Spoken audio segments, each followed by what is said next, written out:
We are competing with armed robbers and the bandits to recruit from the youths who are unemployed. 33% unemployed.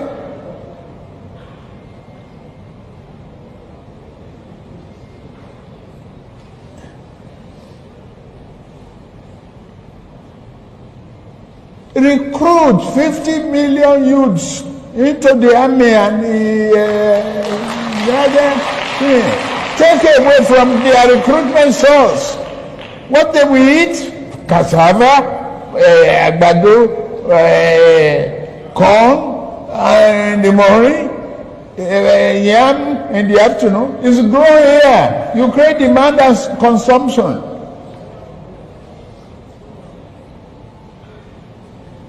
For over 5 million army of boot camps. We create our food. That's money for the farmers. That's consumption for the soldiers and skill development. Don't call them illiterate. Don't talk about illiteracy. Anybody who can own gun, who can handle gun, who can cock gun and clean the chamber and cock and shoot is technically competent to repair a tractor in the farm.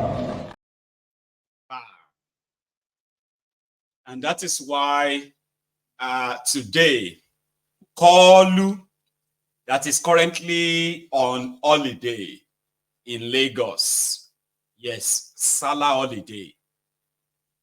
It was in Lagos Island today to go and see the Oba of Lagoon, Koolu, and I have a clip from that trip.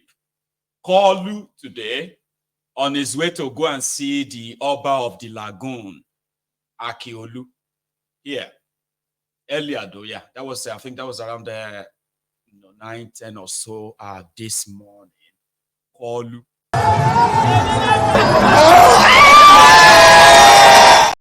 And I don't know. They know I had those people to do that. Oh, people where una they pity. People where they shout, "They being power, oh, they being power, oh."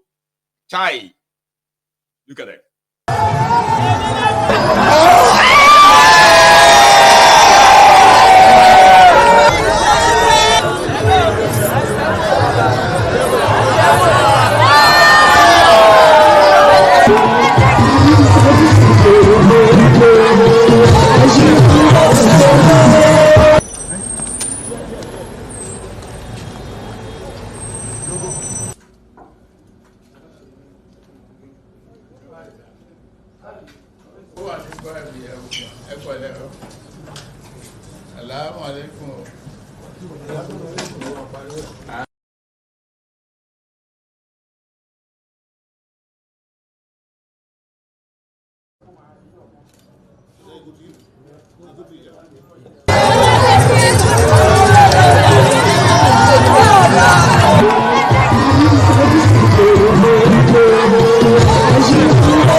Transmission line is a super highway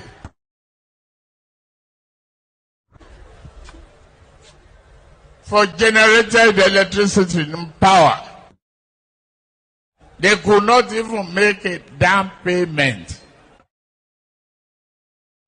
for a roasted corn.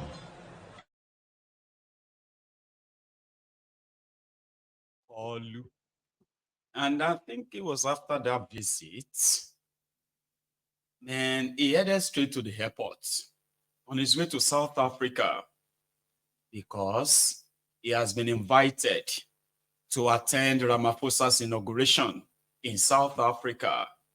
I hope this is not the plane where they talk say go crash. I mean, the one where we say, which plane is Stephen flying in right now? Because he's already in, I believe he's already in South Africa as we speak. But on his way, watch. Then you will see his babysitter, Do you know Tifnubu's babysitter? You get it right. Governor Point and Kill. At the pointer, Sanwo-Iku. Watch.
Yeah, they always kind of, it's like a royal. Majority of those you see on that tarmac on that video, majority of them are also going to South Africa with him, okay? So when they get to South Africa, all of them that you saw in that video, they will come down from the aircraft first. So they will line side by side to form a guide of honor for him, okay? Then they will now tell Tifnubu that we are ready, sir. Then Tifnubu will now come down. The way he shook their hands, going, they will be there to shake his hand when he comes down from the plane in South Africa. And then they will follow him everywhere. And if they want to add some jara to it, they will say, Tifnubu is meeting some Nigerians in South Africa. By the time you enter the place, you just say, now everybody will follow him from Nigeria, they're inside the room. How come? It's part of the package. Okay. So, that is where we are going to draw the curtains, okay? And I'm going to open the line too. But I need new tea. I need new, refill. I need a refill. So what happened now is that I will be gone for like 2 minutes. So listen, we are over 2,000 right now on YouTube, right? Well, could you believe that we only have just about 600 of us who have actually really gone back to like that broadcast. So you can do that now before you pick up your phone to call in. I will be taking calls when I come back. Right? So thank you so much. Don't go anywhere. I will be back. And that will be soon.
Thank you so much, everyone. And that is me back to the studio, right?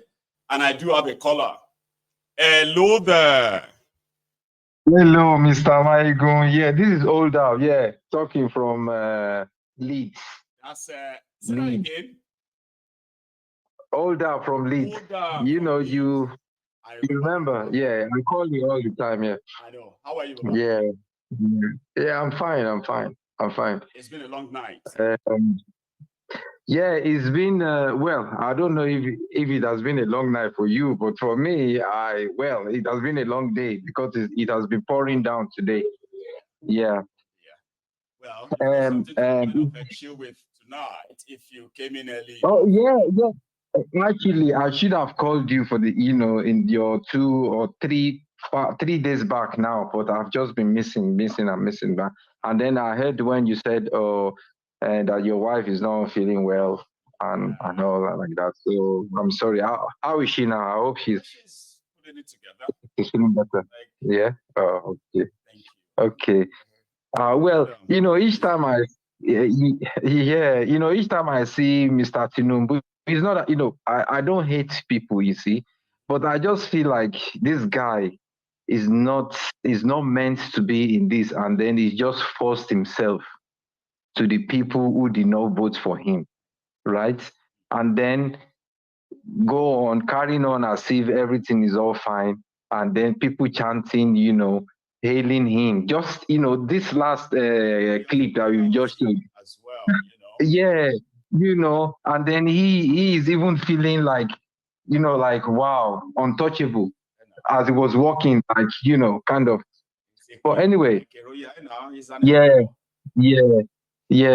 So it's quite unfortunate, but we hope that one day the Nigerians will be able to summon their courage and put all fear aside and face their nightmare.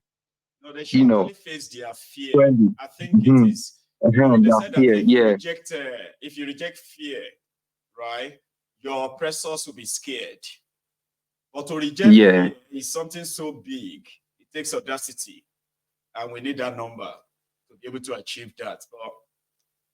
Definitely. And then people is actually fear of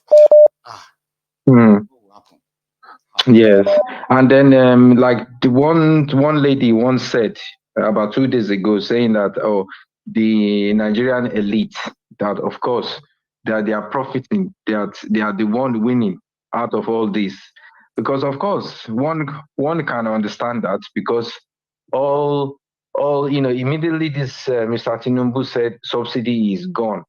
It's not because he loves; it's because of is dark-minded, dark-hearted person, because you know that okay, your words will carries weight, and as soon as you utter that kind of word, so everybody will just click on it and then react on it, even if it doesn't touch them in any way, but they will want to capitalize on it and then make life living hell for everybody. Yeah.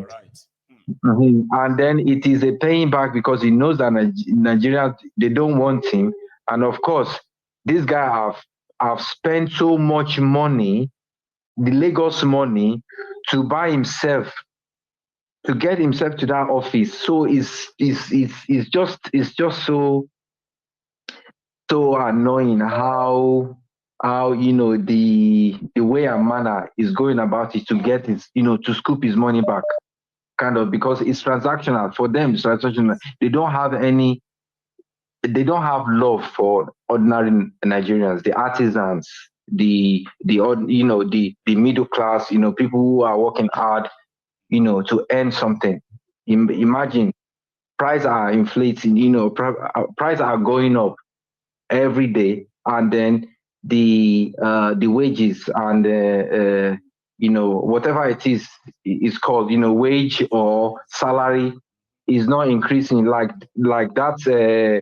Isaleko Bara Obama, that talking jargons, that and wages.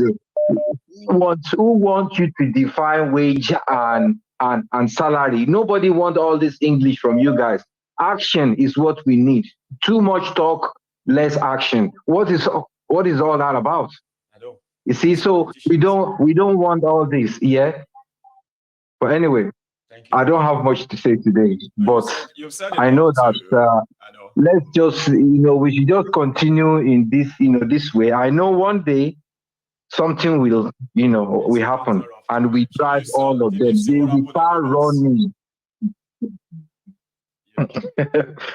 So thank you very much for listening. And now I've poured my heart out, and at least I will be able to sleep a little bit tonight, and I won't be thinking too much in this crap. But I will listen to the end, though. I'm listening. I'm here listening to all the conversation to the end now.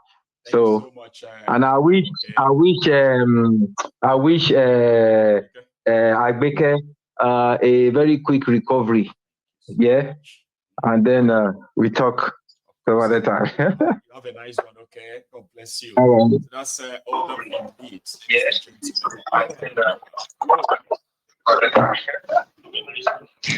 Hello, Mike. Hi, how are you? I'm very well, though. How are you? I'm okay. I hope, let me send my regards to your wife. I hope she feels a lot better, She is getting better, but, well, we're getting there. It's not fast enough, but yeah, we're getting there.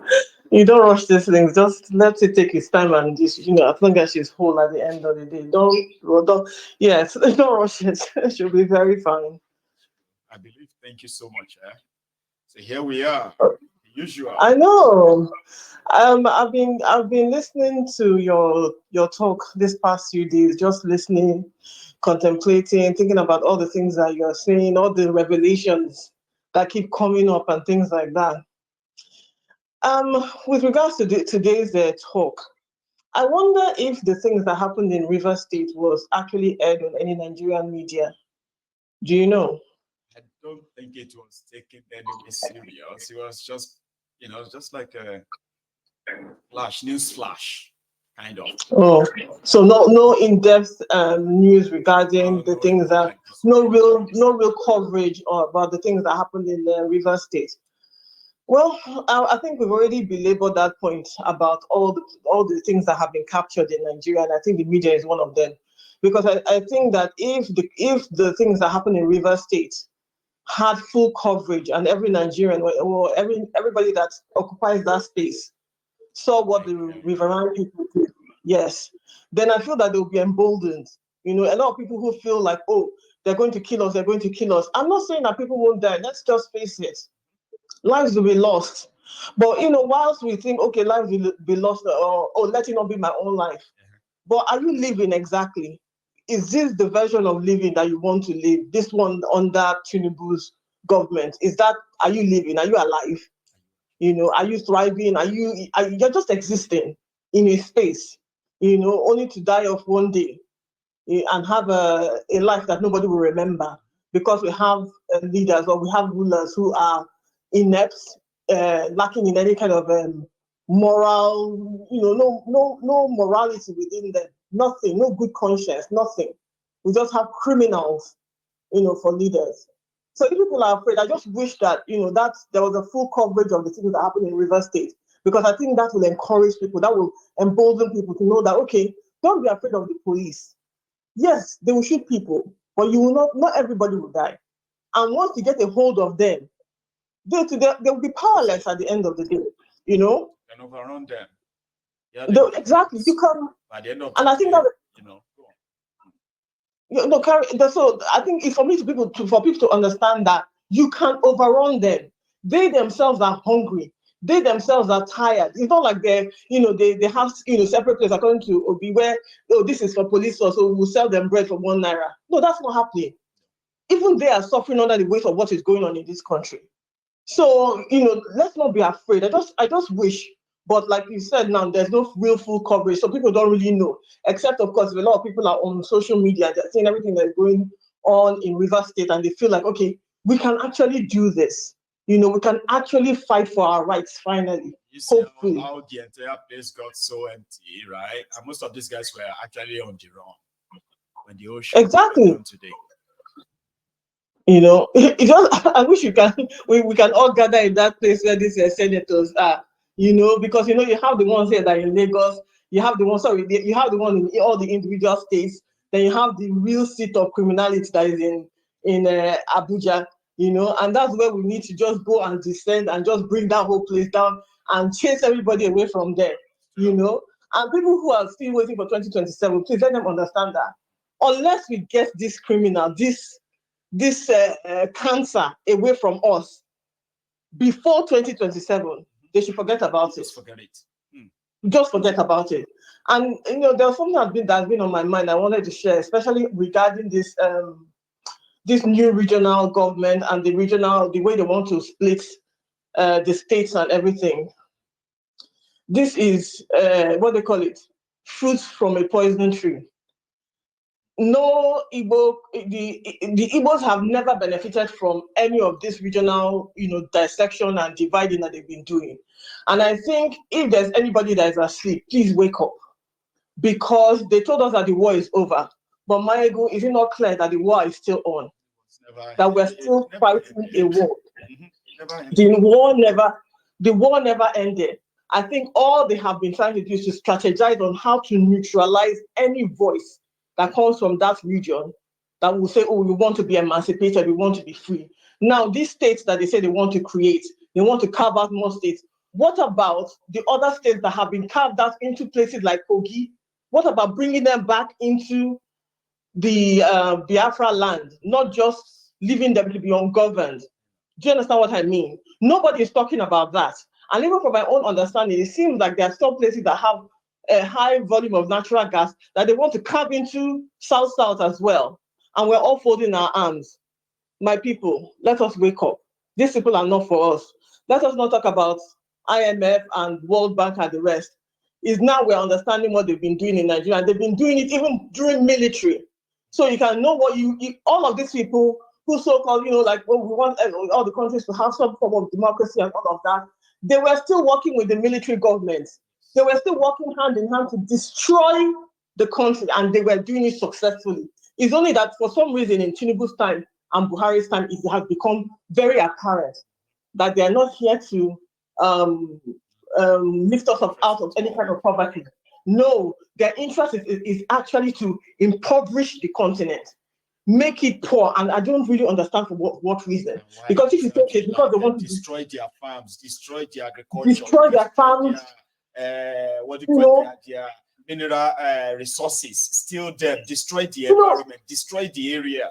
Come on, destroy the area, destroy the people. Doesn't it feel like an evil agenda, something that is sinister that is going on? You don't even want the people to see the light of day. You have all of these so-called leaders, and all they're doing is impoverishing their people. Is taxing them to death. You don't even see where the money is coming from, but you want to take that which they don't even have, right? And then you're saying, okay, is it the resources? Have we said that we won't sell you these resources? Why is it so hard? Or you want to take it for free? Or you don't want to have to pay for it? I don't understand. So when you bring up, when I listen to your talk all the time, I'm like, I'm confused. I say, what is the real, true end game? What is the end game for IMF, World Bank, and all of this? Because it cannot just be that you want to. It's almost like there's a whole agenda around, destroying us and just making us the agenda disappear from the face of the earth. Right. And Africa without Africans.